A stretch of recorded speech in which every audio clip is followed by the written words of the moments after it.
beautiful Utah, although this doesn't do it justice, but it's what we've got. Thank you for being here. I want to talk about a couple of things. First of all, I heard the news about Senator McConnell. He has had an amazing career.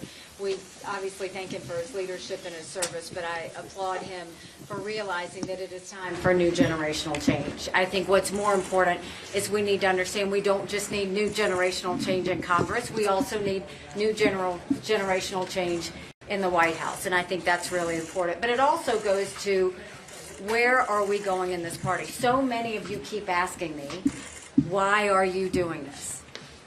I'm telling you, I just need you to listen. So the reason this is so important is it's a primary. And in a primary, you're deciding which direction is the Republican Party going to go? Which direction is the country going to go? So what you're looking at with this change, and we're also seeing it as McConnell goes to the other side, is we now have a Republican Party that is shifting.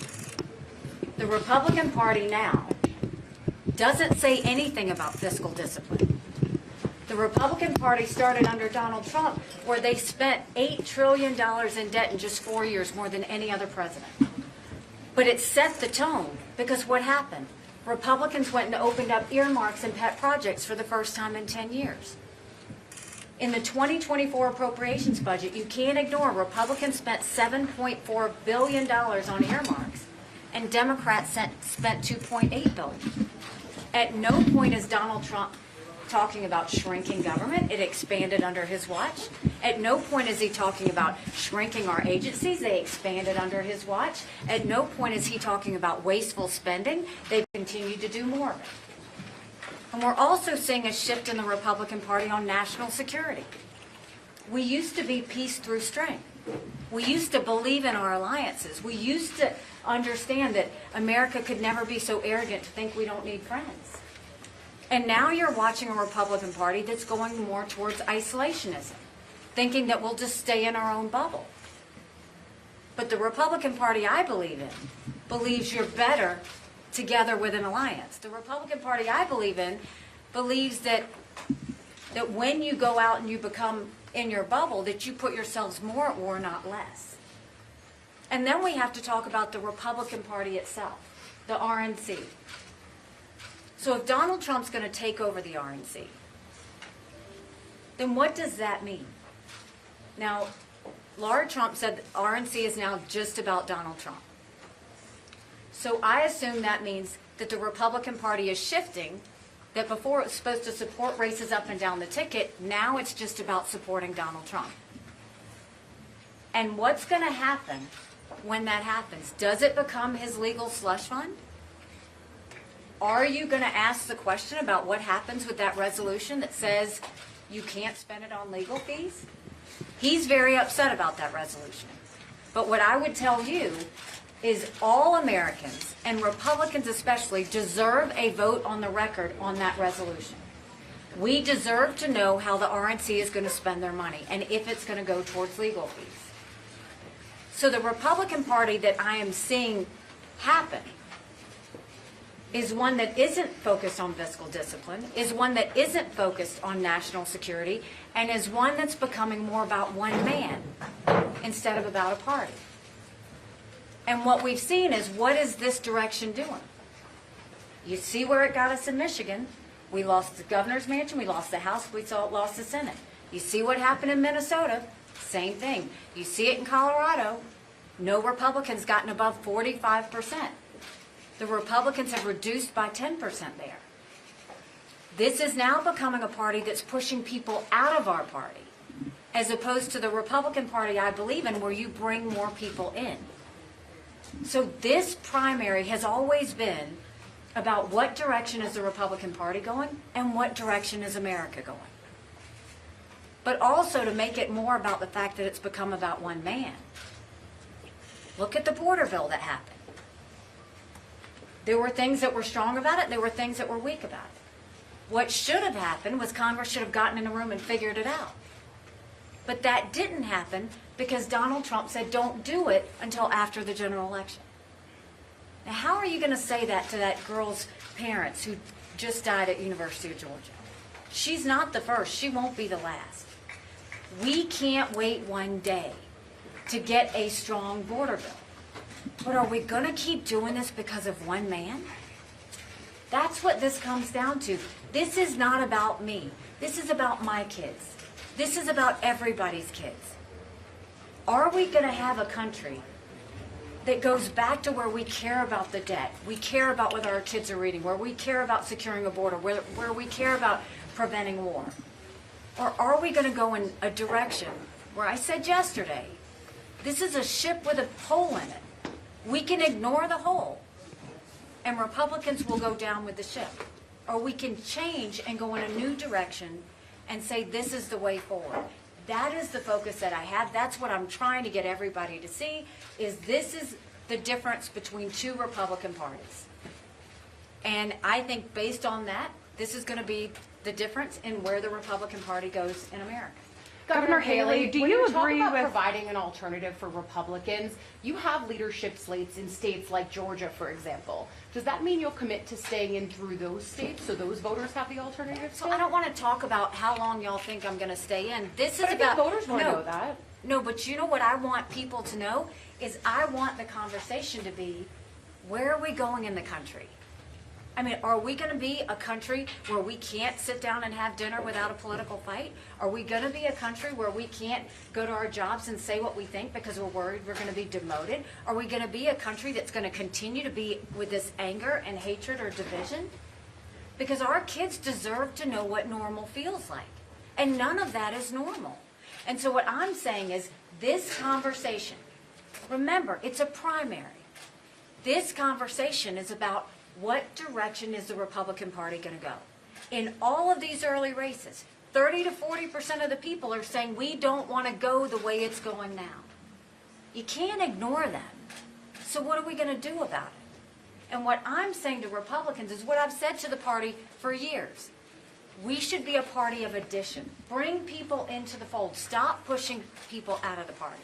Governor, do you think that with voters going here on March 5th here in the state of Utah, the Republican caucus is coming up, there's a sentiment growing that right now they don't want to vote for Trump, but they feel as though that he's the only choice. What would you say to Republican voters here in the state of Utah that are going to caucus on March 5th? I would tell the people in Utah that, first of all, in a general election, you're given a choice. In a caucus, you make your choice.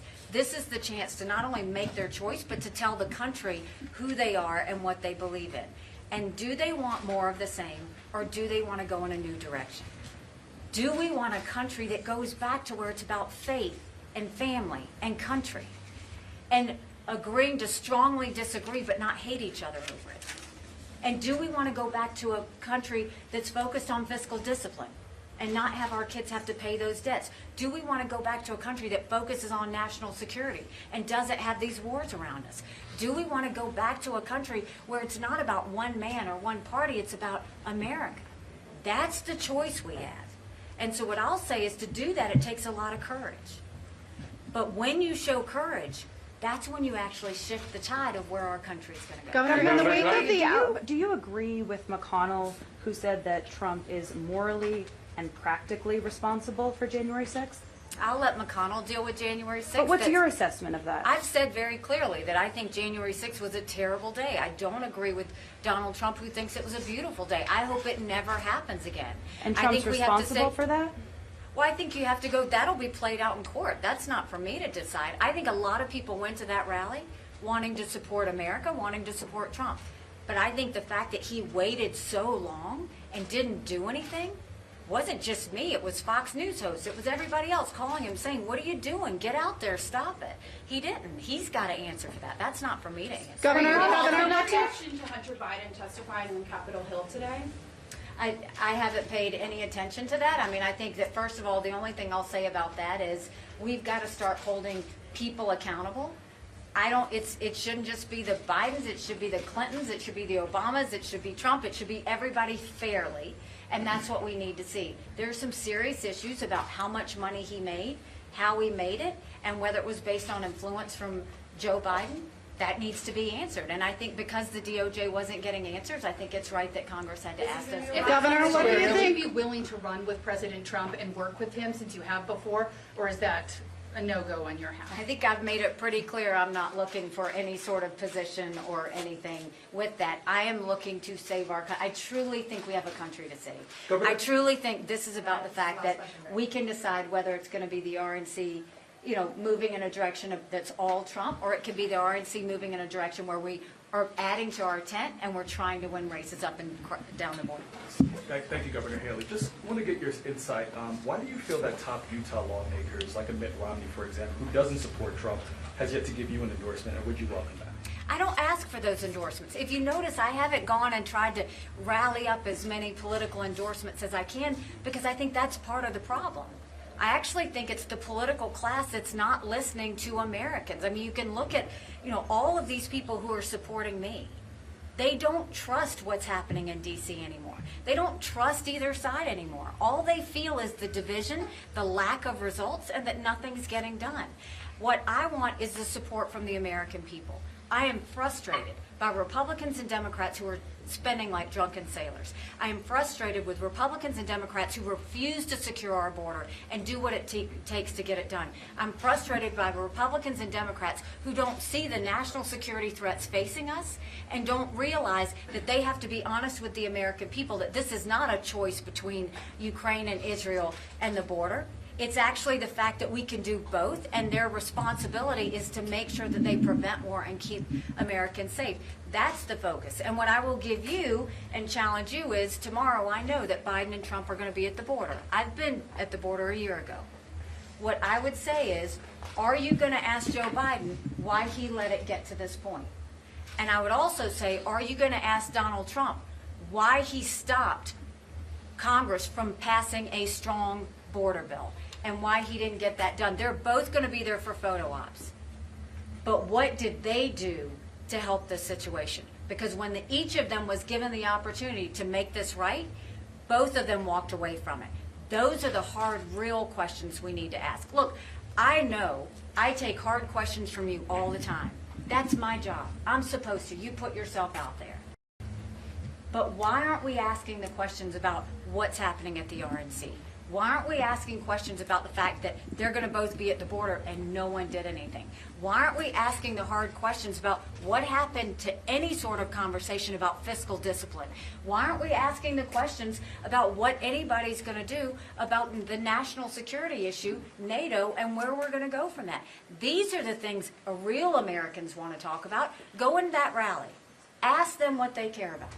They will tell you their kids are worried about whether they can afford a home. They will tell you they're worried about what's happening at the border. They will tell you about the fact that the economy and the debt is weighing on them like never before. We need to be asking the questions like that to all candidates. I'll keep answering them for you. All I ask is that you challenge them to do that. We're excited about Super Tuesday. We are looking forward to it. Yesterday we were in Minnesota, in Colorado midday, Utah today. I don't know where I'm going to be tomorrow, but we are fast and furious making sure we talk to everybody, because how blessed are we to live in a country where we don't anoint kings, where we do have conversations within our party about the direction we go, where we do allow states to vote regardless of what the political pundits think. We're blessed there. So I am enjoying the ride. I'm going to keep on fighting. We're going to keep on letting people's voices be heard. And I hope that you'll keep asking the tough questions. Governor, Thank quick you very question much. God about bless you. what do you Thank think? Thanks, Doc. Okay. Of course, anytime. I hope